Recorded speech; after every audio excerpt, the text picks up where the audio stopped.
103 Radio Solo Post Beyond Information. Sobat Solo Post, selamat pagi. Selamat bersibuk ria di hari Selasa hari ini 24 Juni 2025. Saya Senja Kurnia masih lanjut tentunya. Dan kali ini ada di Bincang Spesial bersama dengan Bea Cukai Surakarta dan Pemkab Sukoharjo, Sobat Solo Post. Kita akan bahas terkait dengan pita cukai, cegah rokok ilegal dan melindungi bangsa. Sobat Solo Post bisa ikutan gabung juga untuk bertanya. Silahkan ke WhatsApp di 081226 103 103 hingga nanti jelang pukul 11 siang, Sobat Solo Post. Kita akan menyapa dulu Humas dari Bea Cukai Surakarta, ada Lalil Tiareni. Mbak Reni, selamat pagi. Selamat pagi Mbak Senja dan juga Sobat Solo Post semuanya dimanapun Anda berada. Sudah sangat kenal dengan Sobat Solo Post ya. Iya dong. Kemudian ada juga Mas Irsyad Santoso, Humas Bea Cukai Surakarta. Selamat pagi Mas Iya, Irsyad. selamat pagi Mbak Senja.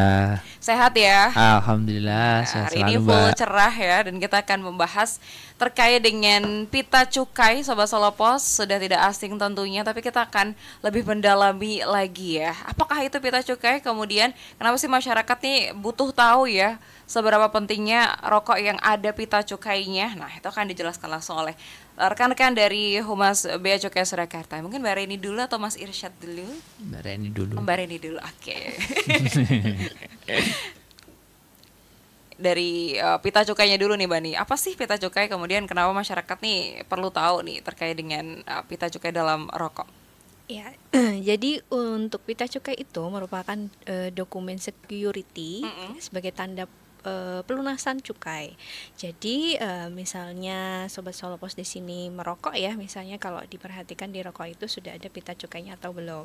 Nah, pita cukai di situ tuh fungsinya memang untuk sebagai pengaman ya Mbak Senja ya. Jadi memang pengaman dan sekaligus tanda bahwa rokok tersebut telah dilunasi cukainya. Nah, di pita cukai sendiri itu memiliki bentuk fisik, spesifikasi dan desain-desain tertentu, ya.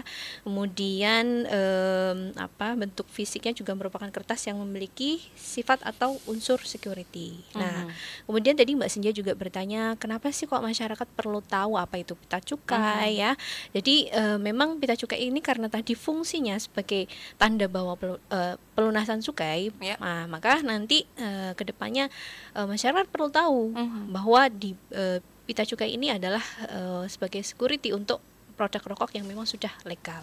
Nah, masyarakat perlu tahu kenapa? Ya tentu agar masyarakat itu bisa tahu ini produk rokok mana yang legal, mana yang ilegal gitu ya. Tentu saja sih tidak hanya rokok ya Mbak, ada juga minuman mengandung etil alkohol ya, tetapi memang temanya hari ini rokok saja.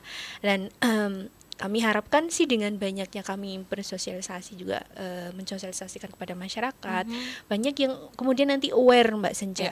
Iya, aware bahwa khususnya perokok ya, perokok itu tahu mana yang legal atau yang tidak gitu ya.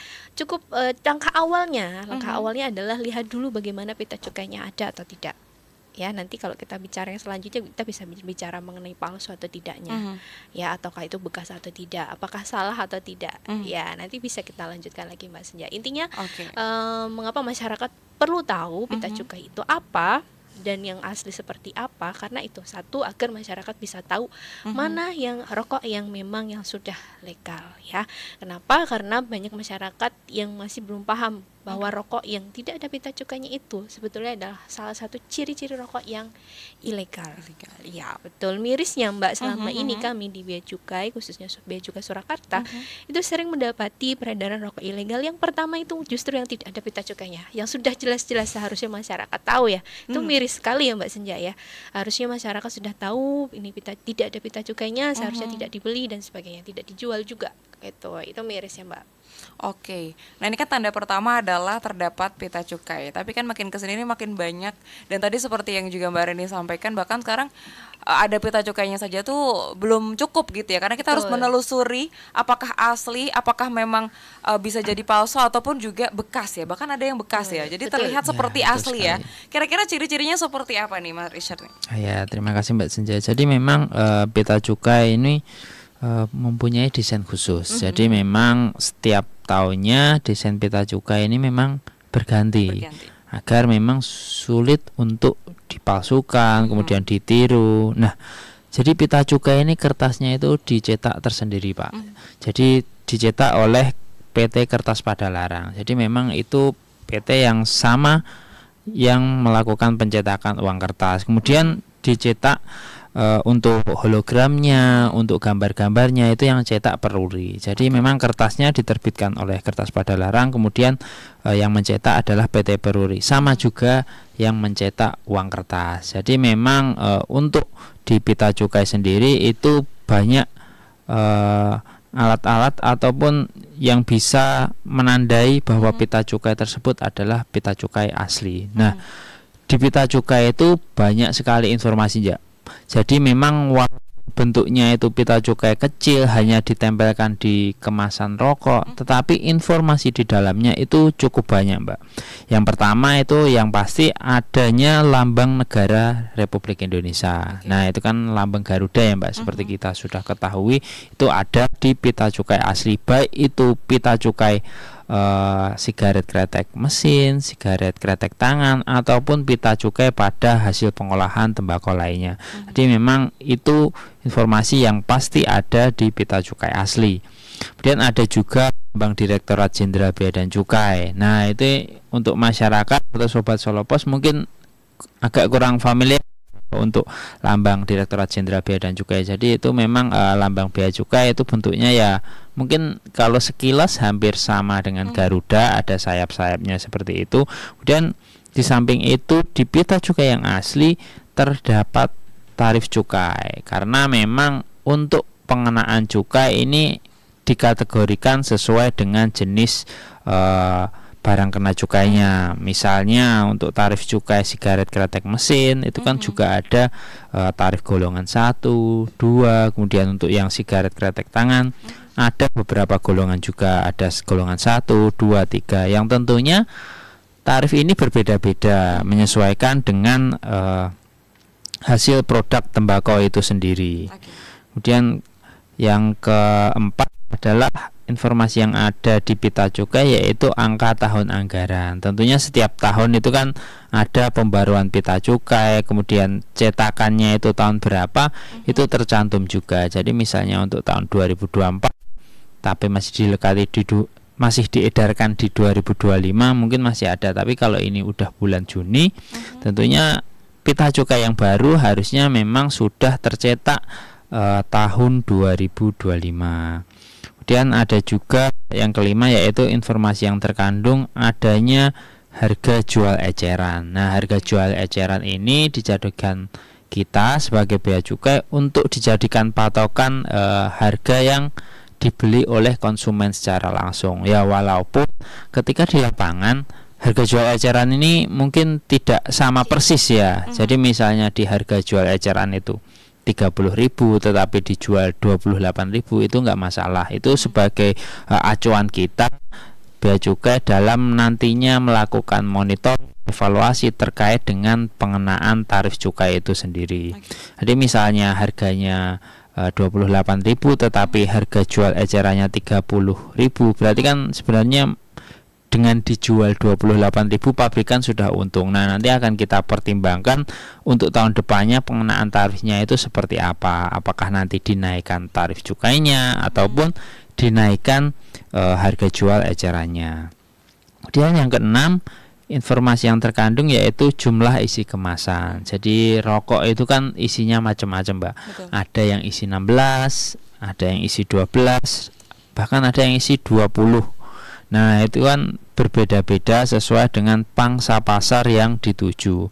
Tentunya kalau biasanya kalau yang rokok-rokok kretek itu biasanya isinya cuma sedikit, cuma 12, cuma 16. Jadi memang pasarnya mereka itu untuk menjangkau perokok yang ya mungkin daya belinya masih rendah. Jadi memang belinya hanya sekitar harga 10 sampai 20 ribuan. Jadi memang isinya hanya 12. Tapi juga ada rokok yang harga jualnya itu sampai 50.000, Mbak, untuk satu bungkus. Itu isinya 20, mereknya ya mungkin sobat Solo Pos sudah tahu. Nah, itu memang harus ada jumlah isi kemasan karena untuk pita cukai itu yang tercantum di pita cukai itu harus sesuai dengan isi kemasannya, Mbak. Jadi misalnya di pita cukai itu tertulis 12 batang, berarti di kemasannya itu juga harus sama 12 batang, tidak boleh lebih dibandingkan dengan yang tertulis di pita cukai. Karena itu nanti jadi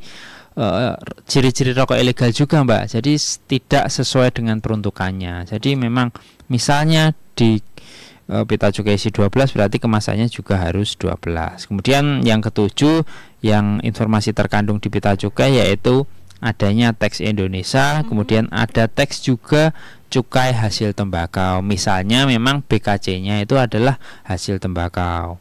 Kemudian ada jenis hasil tembakau. Nah, tadi Mbak, jadi kalau hasil tembakau itu sebenarnya ada banyak, Mbak.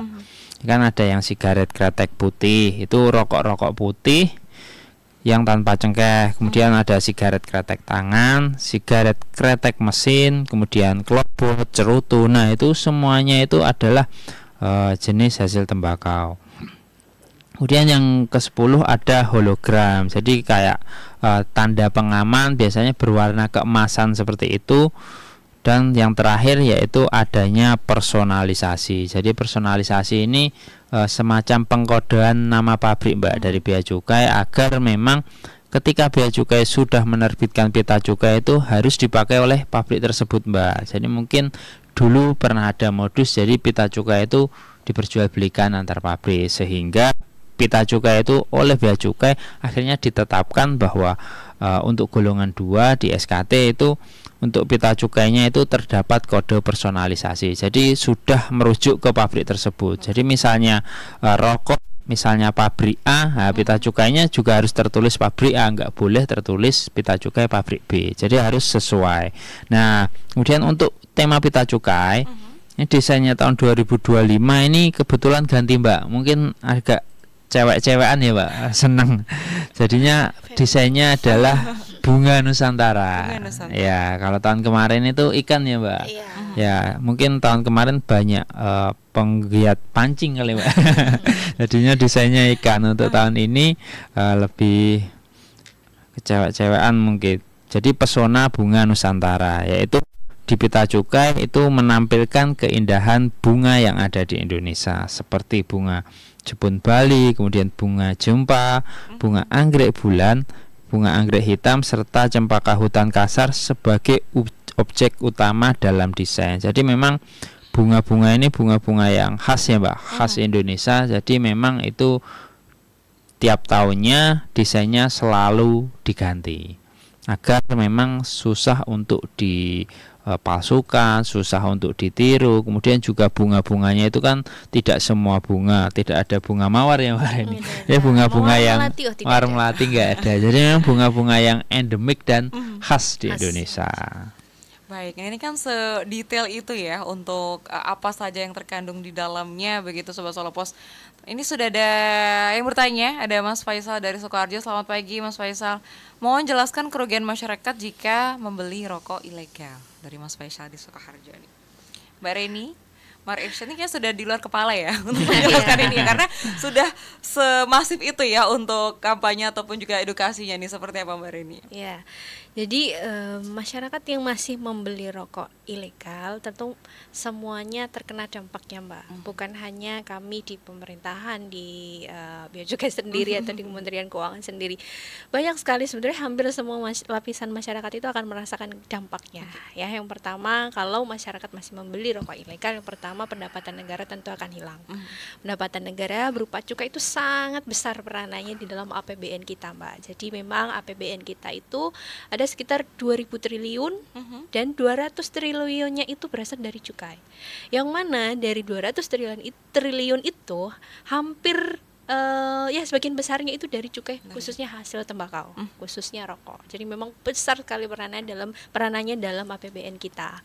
Ya, itu dari dari pemerintah saja itu sudah dirugikan. Yang kemudian yang lain misalnya juga bisa berdampak ke produsen rokok yang lain yang memang sudah legal, Mbak Sekar ya. Jadi memang Mbak Senja ya.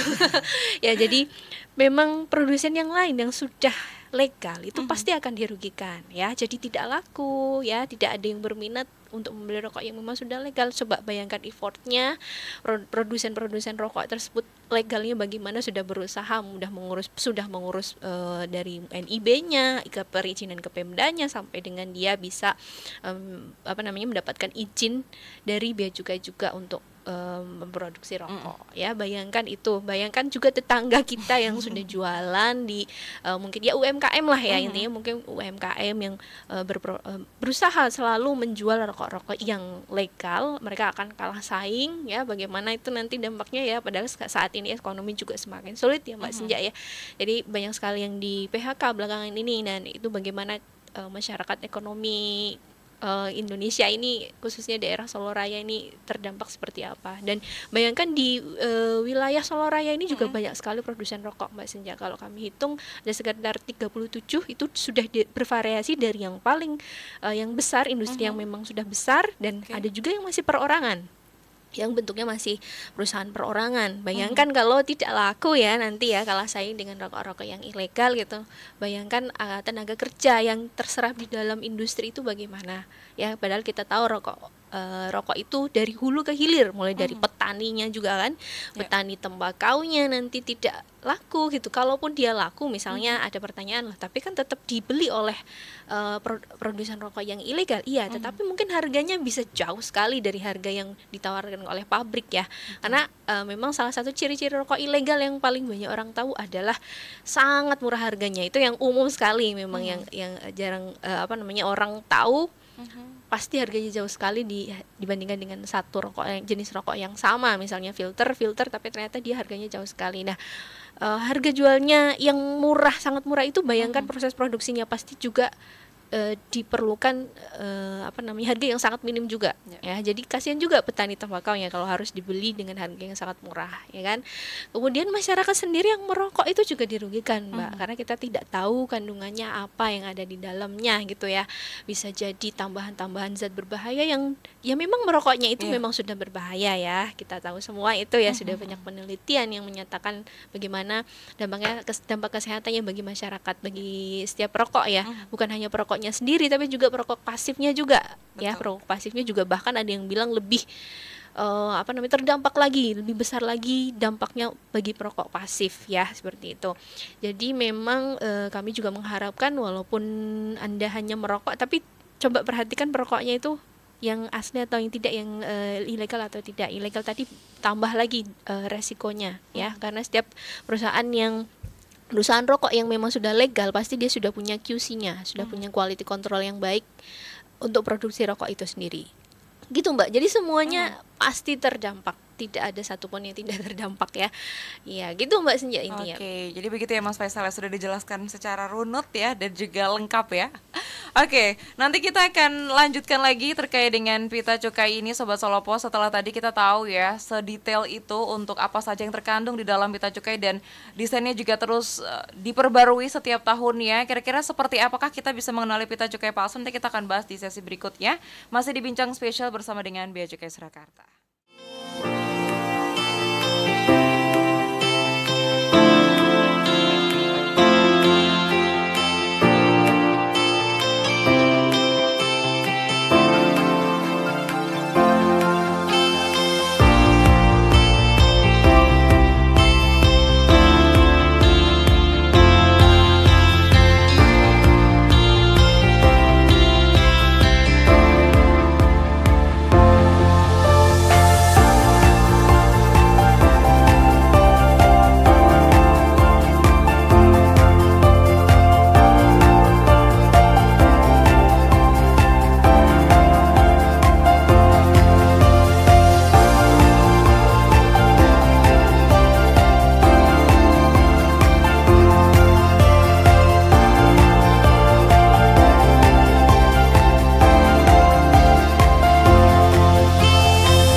103 Radio Solo Pos Wian Information. Solo Pos masih dalam bincang spesial bersama dengan Bea Cukai Surakarta dan juga Pemkab Sukoharjo kali ini ya. Masih seputar pita cukai Sobat Solo Pos yang ingin mengetahui terkait dengan pita cukai ya. Coba yang mungkin sekarang tuh jadi ngeh gitu kalau mau beli rokok nih bisa dicek-cek, karena tadi kalau data ya yang disampaikan nih langsung ditemukan di lapangan nih. Mbak Rini juga sempat sampaikan tadi bahwa bahkan yang lebih banyak ini yang benar-benar tidak ada pita cukainya gitu. Jadi jangankan melihat ini keasliannya gitu ya, tapi bahkan benar-benar kosong gitu, tidak ada, dan itu memang jelas palsu ya Sobat Solo Pos ya. Nah tadi Mas Irsa juga sampaikan juga secara detail seperti apa ciri-ciri pita cukai asli dan juga tujuan diberlakukannya, kenapa harus berganti setiap tahun, ada tema-temanya, dan tahun ini adalah temanya Pesona Bunga Nusantara Sobat Solo Pos. Supaya kita bisa mengenali pita cukai palsu nih, ini Mbak Rini atau Mas Irsyad nih? Mas Irsyad, silahkan Mas Irsyad.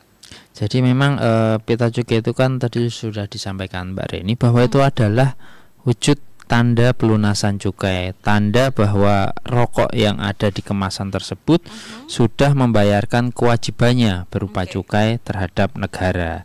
Jadi ketika rokok tadi tidak dilekati pita cukai yang resmi diterbitkan oleh negara, dalam hal ini kan Ditjen Bea Cukai yang menerbitkan pita cukai, berarti itu dikategorikan sebagai rokok ilegal. Nah, rokok ilegal ini kan banyak jenisnya Mbak. Ya memang yang paling gampang kita ketahui adalah rokok yang tidak ada pita cukainya atau biasa kita sebut rokok polos.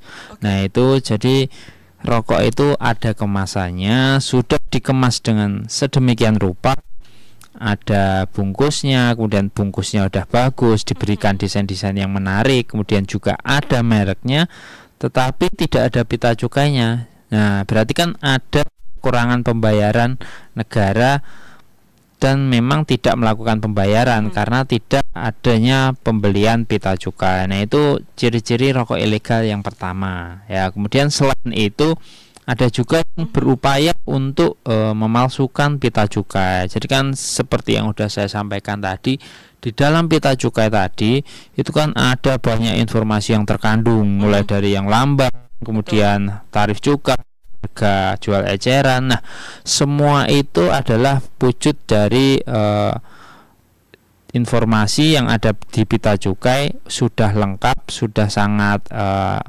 detail untuk informasi yang terkandung di pita cukai. Nah, ketika ada oknum ataupun ada masyarakat yang mencoba untuk memasukkan pita cukai, nah berarti informasi yang saya sampaikan tadi ada 11 poin informasi, pasti ada yang kurang atau ada yang tidak tercantum di pita cukai palsu tersebut. Jadi memang selain pita cukainya tadi kan dicetak oleh peruri. Nah, ketika pita cukai itu dicetak oleh peruri, maka untuk hologramnya, tintanya itu kan sangat jelas ya Mbak, karena memang cetakannya itu cetakan yang sangat bagus. Jadi ketika dipalsukan, mungkin yang memasukkan itu pita cukainya itu cetakannya ya agak blur, kemudian kurang jelas, kemudian kertas yang dipakai tentunya bukan kertas seperti yang pita cukai pakai ya Mbak. Kalau pita cukai itu kan kertasnya kan tebal, kemudian kalau disinari itu kan tidak berpendar. Nah, ketika itu dicetaknya memakai kertas biasa, pakai kertas HVS, kertas buram, nah itu kan akan terlihat mencolok, Mbak. Ya. Nah, dari situ masyarakat bisa untuk mengidentifikasi mungkin bahwa rokok dilekati dengan pita cukai palsu itu disandingkan saja dengan rokok yang dilekati pita cukai asli, itu pasti akan mencolok sekali untuk perbedaannya. Kemudian ada juga berusaha mengelabuhi, yaitu modusnya yaitu memakai pita cukai bekas. Jadi pita cukai ini kan diterbitkan oleh peruri. Nah, ini kan harusnya itu setiap pita cukai itu dipakai untuk satu kemasan, tidak boleh dipakai 2 kali. Nah, jadi kalau pita cukai ini hanya dipakai 1 kali, ini ketika pembeli ataupun perokok membuka bungkus itu harus robek pita cukainya, jangan malah dieman-eman, sengaja digeletek, sengaja disimpan. Nah, itu nanti bisa masuk ke modus rokok ilegal, yaitu penjualan rokok dengan pita cukai bekas. Jadi kalau pita cukainya tadi dilepas, sengaja ditetel biar bagus, nanti itu bisa dilekatkan lagi di rokok dengan kemasan baru. Nah tentunya kan rokok dengan pita cukai bekas itu kan pita cukainya itu kan sudah kusut Mbak biasanya, karena memang penempelan lemnya itu kan pasti bagusnya sekali. Kalau udah ditempel kemudian dilepas ditempel lagi, pasti kemungkinan pita cukainya akan kusut, kemudian mungkin sudah ada robek-robeknya, mungkin sudah letak ataupun menghitam. Nah itu juga salah satu rokok ilegal Mbak. Jadi pita cukainya itu pita cukai bekas. Nah selain dari itu ada juga yang pita cukai salah peruntukan Mbak. Jadi kan memang di pita cukai tadi ada informasi terkait dengan jenis rokok, kemudian ada jumlah batang. Nah kalau yang salah peruntukan berarti itu rokok yang ada di dalam kemasan itu tidak sama dengan yang tertulis di pita cukai. Mungkin pita cukainya pita cukai asli Mbak, tetapi informasi yang ada di pita cukai sama kemasannya itu berbeda. Contohnya misal di pita cukai isinya 12 tapi di kemasannya isinya 20, atau bisa juga di pita cukai itu tertulis jenis rokoknya itu sigaret kretek tangan tetapi di kemasannya adalah sigaret kretek mesin. Nah itu juga salah satu penyalahgunaan Mbak, penyalahgunaan pita cukai karena tidak sesuai dengan peruntukannya. Baik, terima kasih Mas Irsyad. Ini ada yang bertanya kembali ya, ada Ibu Rita dari Colomadu. Terima kasih Bu Rita atas pertanyaannya ya. Salam teman-teman dari Bea Cukai, saya punya pengalaman tentang perokokan ini. Jadi tukang bangunan saya merokok membawa sendiri dengan merek tertentu, di mana saya juga membelikan di toko. Nah Pak Tukang yang utama ini hisapnya adalah yang bawa sendiri. Setahu saya suatu hari saya menyempatkan foto rokoknya Pak Tukang, lalu saya cari ke toko-toko dekat rumah dan penjual warung bilang tidak punya. Sampai di sini saya tidak berpikir apa-apa, sampailah sebuah warung menjual, warung bilang jangan-jangan non cukai. Saya tidak berani menjual yang seperti itu. Nah, saya baru ngeh tentang percukaian ini. Apakah mungkin rokok non cukai ini lebih enak secara selera karena prioritas menghisap rokok bawaannya sendiri? Apakah sama kualitasnya dengan yang bercukai namun harganya yang lebih murah? Terima kasih Bu Rita ya. Ya, pertanyaannya apakah mungkin rokok yang bawa sendiri tadi yang ada dugaan ya, ada dugaan itu mungkin rokok yang tidak ada cukainya. Itu mungkin ya pertanyaannya. Apakah lebih enak? Kemungkinannya ada kemungkinan mungkin ya, tapi rasa rokok itu kan juga enak atau tidak enak itu kan relatif ya. Ya, mungkin seleranya dia tidak seleranya dia di rokok yang itu gitu ya. Tapi mungkin salah satu alternatif dari masyarakat yang masih pengen merokok tetapi takut mungkin harganya yang terlalu mahal, memang sebetulnya tidak harus langsung ke mencari yang ilegal sih sebetulnya ya Mbak. Jadi ada alternatif yang pertama itu cari yang legal, tapi mungkin beda jenisnya. Mungkin dari yang filter bisa mencoba yang kretek, atau bisa juga sama-sama filter tapi harganya lebih terjangkau ya. Ya bisa dilihat, bisa dicoba saja gitu. Kalau memang tujuannya mencari alternatif ya yang lebih murah khususnya. Dan bisa juga nanti tingwe.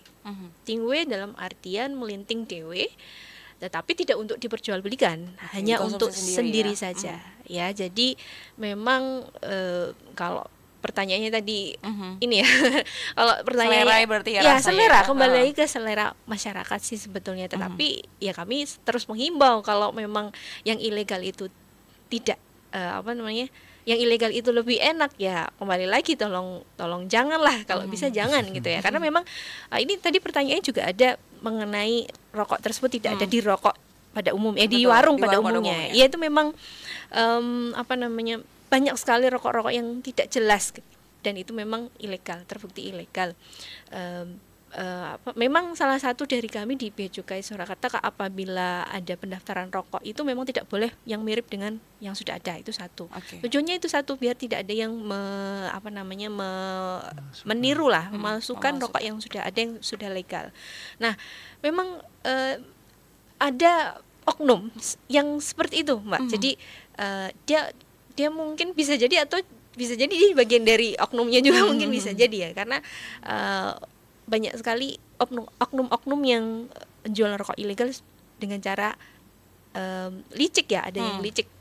Misalnya seperti ini, misalnya suatu saat dia bertanya kepada warung seperti tadi misalnya, tanya ke warung tidak ada merek ini, tapi nanti kemudian hari ada penjual rokok merek itu, ternyata oknumnya sama dari yang kemarin, diduga sama karena rokoknya tuh aneh, kenapa bisa diperjualbelikan padahal mereknya saja aneh gitu, ternyata itu bagian dari oknum. Nah bisa saja mungkin dia suatu hari pernah menemui rokok itu dari hasil yang tadi merek yang tadi itu tidak jelas, tapi seolah-olah ada orang yang mencari, ya kan? Nah mungkin dia ya ini enak ya ternyata, walaupun ternyata ilegal, tapi ya kami kembali lagi kami sekali lagi sosialisasi itu kami selalu gencarkan, tolonglah kalau bisa jangan dipilih lagi yang seperti itu gitu lah.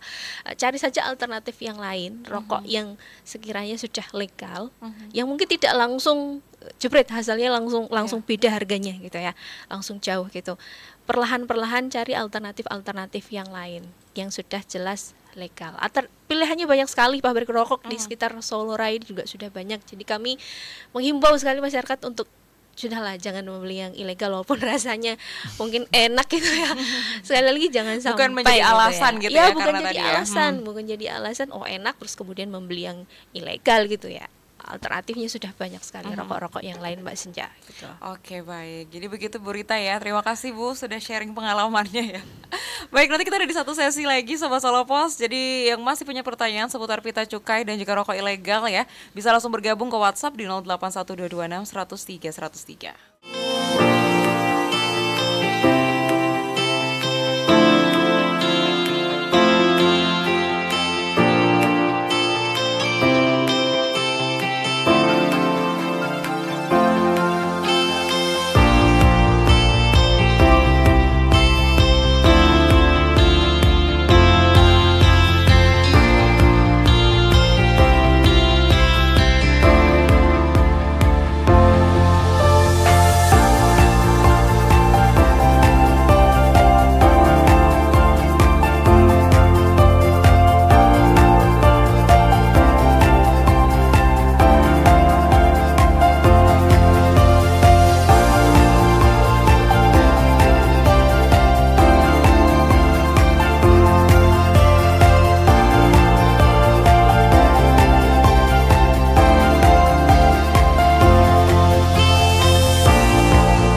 103 Radio Solo Pos via Information. Sobat Solo Pos masih terus berlanjut tentunya dalam bincang spesial bersama dengan Bea Cukai Surakarta dan Pemkab Sukoharjo. Setelah tadi kita mengetahui ya keaslian, kemudian seperti apa hal-hal yang perlu kita pelajari gitu untuk mengenali pita cukai palsu ya. Nah, seperti apa sih kira-kira kita sebagai masyarakat gitu ya untuk mendukung pengawasan pita cukai nih yang beredar nih, seperti apa Mas Irsyad nih?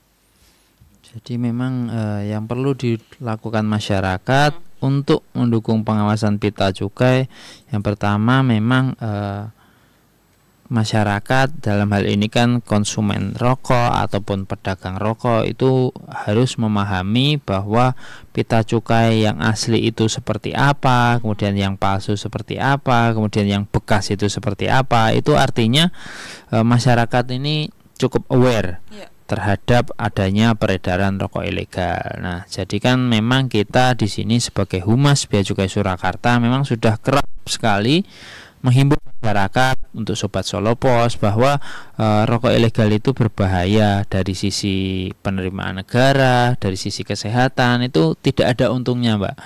Nah, memang karena harga jualnya yang masih murah, nah itu dijadikan alasan untuk konsumen rokok. Kemudian untuk masyarakat tentunya dapat sebagai informan kita, Mbak. Jadi memang ketika masyarakat dalam hal ini di di desanya, kemudian di kampungnya melihat ada tetangga ataupun sanak saudara yang sekiranya mengkonsumsi rokok ilegal, nah itu bisa untuk melaporkan ke Bea Cukai Surakarta. Jadi misalnya dia nemu bungkus nih, misalnya dia lagi bersih-bersih, kemudian pas lagi bersih-bersih nemu ada rokok yang tanpa pita cukai. Nah, itu kan nanti bisa sebagai informasi awal, nanti bisa dilaporkan di Bea Cukai untuk nanti dapat kita tindak lanjuti. Kemudian yang terakhir yaitu sebagai media informasi kita juga, Mbak, karena kita selama ini sudah menyampaikan sosialisasi, tentunya kita harapkan informasi itu tidak berhenti di masyarakat. Jadi masyarakat bisa untuk menularkan atau menyebarkan informasi edukasi ini ke lingkungan sekitar tentang bahaya rokok ilegal. Jadi memang ya kita himbaunya kalau misalnya untuk sanak saudara ya mungkin diingatkan dulu kalau memang dia jualan rokok ilegal, Mbak. Jadi diingatkan, kalau misalnya masih ngeyel dan masih nggak bisa dibilangin, ya udah laporin Bea Cukai aja biar ditindak. Nah, itu kan memang secara persuasif, Mbak. Jadi harus diedukasi kepada masyarakat agar untuk menekan adanya peredaran rokok ilegal ini kan perlunya pemahaman juga dari para pedagang, dari para pembeli tentang bahayanya rokok ilegal ini. Mungkin itu, Mbak. Baik. Nah, ini juga yang dilakukan oleh Bea Cukai, bahkan saat ini ada program operasi gurita ya, Mbak Rin dan juga Mas Irsyad ya. Terus digaungkan, dan sejauh ini seperti apa nih untuk pengawasannya sendiri nih, Mbak Rini? Ya, tadi kan tema awal kita memang pita cukai ya, Betul. Mbak ya. Arahnya nanti pita cukai diharapkan bisa mempermudah masyarakat untuk bisa mendeteksi mana sih rokok yang ilegal dan mana yang legal. Betul. Nah, sejauh ini kami dari Bea Cukai Surakarta pernah menemui bahkan bukan hanya rokok yang ilegal, tapi juga pita cukai yang ilegal. Kejadiannya sekitar 1 tahun atau 2 tahun yang lalu kami menindak pemalsu pita cukai. Ya, bayangkan itu di Solo Raya akan diedarkan kemana saja, bisa juga ke daerah lain ya. Nah, itu bahaya juga. Jadi intinya bukan hanya rokoknya saja, tapi juga pita cukai juga masyarakat perlu melaporkan, memberitahukan kepada kami. Nah, sejauh ini di Bea Cukai Surakarta upaya yang sudah dilaksanakan saya rasa sudah cukup sudah cukup effort ya, Mbak ya, mengingat daerah Solo Raya ini kan luas sekali ya. Betul. Ada 6 kabupaten dan 1 kota. Bayangkan luasnya seperti apa, dan memang termasuk yang cukup luas ya dibandingkan dengan wilayah Bea Cukai yang lain. Dan ini kita juga bisa melihat tipe daerahnya juga berbeda-beda. Ada yang pegunungan, ada yang pantai juga seperti di Wonogiri gitu ya. Jadi memang luas sekali wilayahnya. Kami sudah cukup selama ini mengoptimalisasi setiap penindakan kami, setiap pengawasan kami ya. Kami juga bekerja sama dengan pemerintah daerah, khususnya Satpol PP, untuk bisa melaksanakan operasi bersama. Ya, operasi bersama tentu nanti biasanya akan kami buatkan tim gitu. Jadi bukan hanya menindak saja, tapi kami juga membawa tim humas misalnya. Sekalian memberikan edukasi kepada masyarakat gitu nanti ke pedagang khususnya sih Mbak gitu. Intinya itu kami sudah mencoba melalui berbagai penindakan, bekerja sama juga dengan pemerintah daerah, dengan Satpol PP, dan kami juga tidak henti-hentinya melaksanakan sosialisasi seperti saat ini sampai bosen gitu ya. Sampai jeleh gitu ya, karena kami harus berbusa-busa sampai berbusa-busa ngomongnya gitu ya. Nah, kami selama ini betul kata Mbak Senja tadi, ada operasi namanya operasi gurita. Jadi kami harapkan memang seperti tentakelnya yang sangat panjang itu dan banyak itu, kami harapkan juga dari semua bisa terjangkau Mbak, semuanya dari mulai mungkin dari pedagangnya yang nakal atau produsennya yang nakal sampai dengan nanti di masyarakat seperti apa, kalau masih ada yang memproduksi atau mengedarkan peredaran rokok ilegal tadi gitu ya. Intinya seperti itu sih Mbak. Tantangannya juga yaitu tadi wilayahnya luas, kemudian SDM kami juga mungkin terbatas, dan kadang-kadang SDM dari Pemdanya sendiri ya Mbak, misal Satpol PP sendiri juga terbatas, padahal wilayahnya sangat luas dan justru malah daerah atau Pemda tersebut malah daerahnya cukup sangat beresiko tinggi gitu ya untuk peredaran gitu. Dan kami juga terkadang nih Mbak, dalam sosialisasi juga mengalami hambatan misalnya dari masyarakat yang memang defend ya. Karena seperti tadi yang diceritakan oleh Bu Rita tadi ya, bahwa masyarakat ternyata masih ada ya, walaupun mungkin dia sudah pernah diingatkan oleh orang lain gitu ya. Seperti Bu Rita itu bagus sekali Bu Rita kalau Bu Rita mau memberitahukan pada tukangnya tadi itu bahwa itu coba dicek dulu pita cukainya ada atau tidak gitu. Kenapa kok dicari di warung tidak ada ya gitu. Mungkin itu salah satu ciri-ciri rokok ilegal. Nah, itu perlu kami perlu mendapatkan bantuan dari masyarakat juga, bukan hanya kami yang ke masyarakat, tapi masyarakat juga bisa saling menceritakan nih, bisa saling mengajak masyarakat yang lain untuk ayo dong, itu ilegal loh, jangan dikonsumsi, jangan dijual lagi gitu loh. Intinya sih seperti itu Mbak, kurang lebih ya. Baik, ini ternyata ada satu penanya lagi, ada Mas Theo. Selamat siang Mas Theo, ini sudah ikutan bertanya. Kalau semisal kita menemukan rokok ilegal atau pita cukai di sekitar kita, apakah kita langsung menghubungi bea cukai atau dengan cara yang seperti apa? Ya, bisa ke kami, ke Bea Cukai, atau bisa juga melalui Pemda setempat, khususnya Satpol PP ya, karena kami memang bekerja sama dengan Satpol PP ya. Satpol PP kemudian nanti Satpol PP akan memberitahukan kepada kami lokasinya di mana, kemudian infonya apakah A1 atau tidak. Nah, baru nanti kami mungkin tergantung resiko sih, apakah ada intelnya atau seperti apa gitu ya. Kemudian baru nanti kami tangkap, atau bisa juga kami tangkap langsung gitu Mbak. Itu seperti itu. Terima kasih banyak Mbak Reni. Kemudian mungkin Mas Irsyad yang menutup atau closing statement, pesan yang ingin disampaikan kepada masyarakat nih, pentingnya mengetahui perbedaan rokok ilegal dan juga legal dan ikut mendukung peredaran produk yang sesuai dengan prosedur hukum. Terima kasih. Oh iya, terima kasih Mbak Senja. Jadi memang pesan kita dari Bea Cukai itu, kalau kita lihat dari sisi kesehatan, tentunya kita sarankan tidak merokok Mbak. Nah, tetapi memang di sisi lain kan, selain ada dampak kesehatannya, rokok ini tetap menjadi salah satu tulang punggung penerimaan di negara kita. Jadi memang jika memang memilih untuk merokok, maka untuk masyarakat, untuk Sobat Solo Pos, maka pilihlah rokok yang legal. Nah, ini adalah suatu bentuk kepatuhan kita terhadap hukum yang berlaku di Indonesia.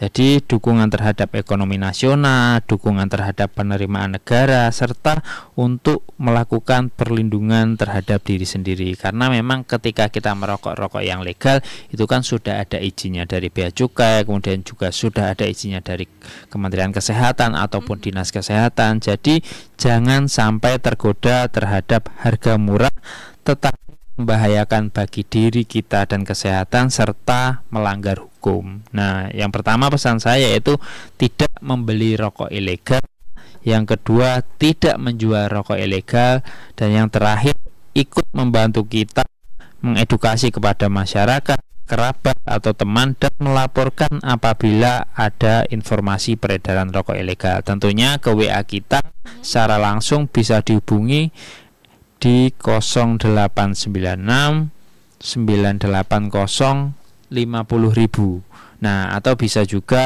DM aja ke Instagram kita cukup aktif Bea Cukai Surakarta di Instagram di @beacukai_surakarta. Tentunya nanti akan mendapatkan tanggapan dari kita. Biasanya kalau ada laporan ya nanti kita biasa minta kalau ada foto rokoknya, rokok ilegalnya seperti apa, kalau bisa juga ada tag lokasinya di mana. Nah, tentunya itu kan akan mempercepat kita untuk melakukan penindakan atau pendalaman informasi. Mungkin itu saja untuk Sobat Solo Pos. Terima kasih. Baik, terima kasih banyak Mas Isar dan juga Mbak Reni ya. Kita terus edukasi kepada masyarakat Sobat Solo Pos dan nantikan dengan tema-tema yang lain tentunya bersama dengan Bea Cukai Surakarta. Selamat siang. Baik Sobat Solo Pos, waktunya saya yang bertugas dari lantai 3 Gereja Solo Pos Senja Kurnia juga pamit ya. Terima kasih sudah ikutan gabung sejak jam 6 tadi Sobat Solo Pos. Selamat melakukan aktivitas di hari Selasa ini. Semoga semuanya berjalan dengan baik ya. 103 Radio Solo Pos News Radio with more listener. Selamat siang, sampai jumpa.